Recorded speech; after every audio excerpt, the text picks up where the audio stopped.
Warahmatullahi wabarakatuh. Selamat pagi anak-anak. Semoga kalian sehat semuanya ya.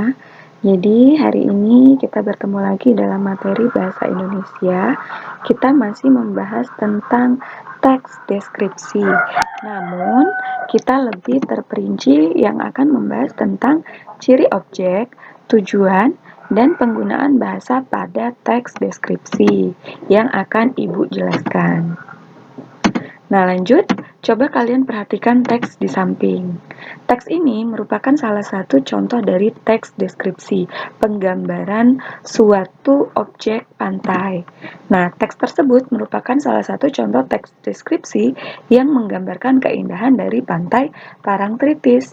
Kalau kalian lihat, ada di paragraf kedua, di sini dijelaskan bahwasanya pemandangan pantai Parangtritis sangat mempesona. Kemudian pantainya bersih dengan buih-buih putih bergradasi abu-abu dan kombinasi hijau sungguh sangatlah elok. Nah, elok di sini itu mengibaratkan atau menggambarkan akannya keindahan. Seperti itu ya. Lanjut. Nah, ini adalah kita masuk ke ciri teks deskripsi. Ciri teks di sini ditandai dari adanya objek. Objeknya itu adalah objek yang memiliki ciri tertentu.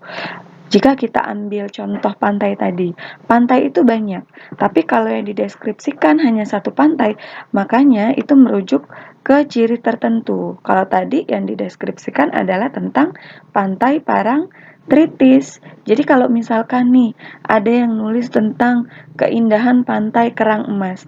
Jadi objek yang dideskripsikan tentunya adalah pantai Kerang Emas, karena cirinya itu adalah menggambarkan ciri tertentu. Jadi memang pantai banyak, tapi cirinya tuh dia ngerujuknya kepada pantai apa gitu. Jadi harus dibaca dan dilihat kira-kira objek yang disebutkan itu objeknya apa. Next, kita lanjut atau masuk ke tujuan dari teks deskripsi.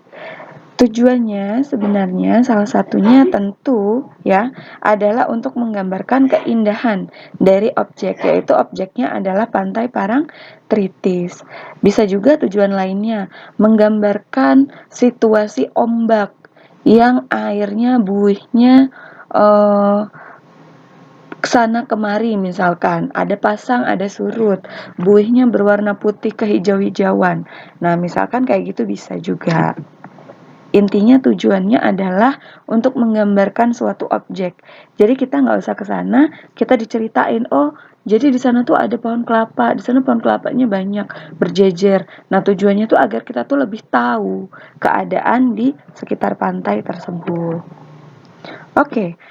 Kita telah ketahui ya, bahwasanya teks deskripsi adalah penggambaran objek, agar seolah-olah pembaca itu dapat merasakan, dapat melihat, serta mendengar terkait dengan objek yang diceritakan oleh si penulis.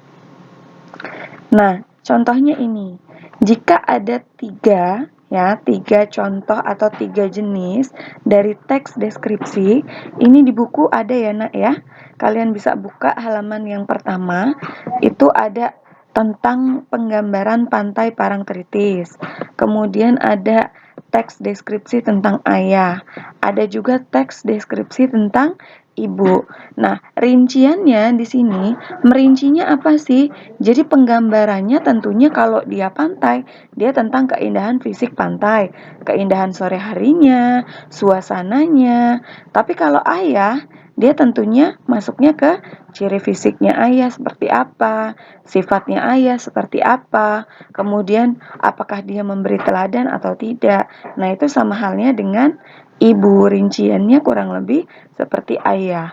Nah, perasaannya terhadap objek itu digambarkan, dia itu apakah bangga dengan keindahan objek. Kemudian kalau yang tentang ayah, apakah dia kagum dengan ayahnya, dan dengan ibu pun juga sama seperti itu. Next, nah di sini tadi kan Ibu jelaskan bahwasanya teks deskripsi seolah-olah kita itu merasakan, melihat dan mendengar objek dari sesuatu yang kita baca.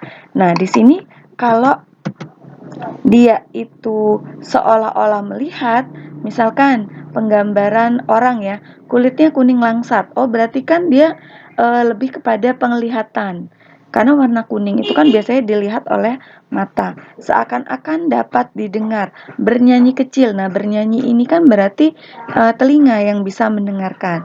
Kemudian seakan dapat dirasakan, rasa hangat dan berbaur dengan lembutnya. Lembut ini biasanya bisa dirasakan oleh kulit. Nah, meskipun kita membaca, jika tiga hal ini ada dalam bacaan kita, maka itu kita seolah-olah dapat juga merasakan, oh apa sih yang diceritakan oleh si penulis. Next. Nah, di sini masuk ciri penggunaan bahasa pada teks deskripsi. Jadi, jika kalian melihat teks yang awal tentang pantai Parangtritis, di situ tadi Ibu menyebutkan kata elok.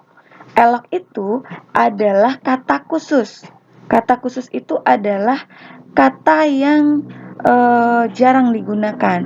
Kata yang lumrah digunakan atau sering digunakan yaitu adalah kata indah, cantik, mempesona. Tapi kalau elok itu kan seolah-olah dia penggambaran dari indah.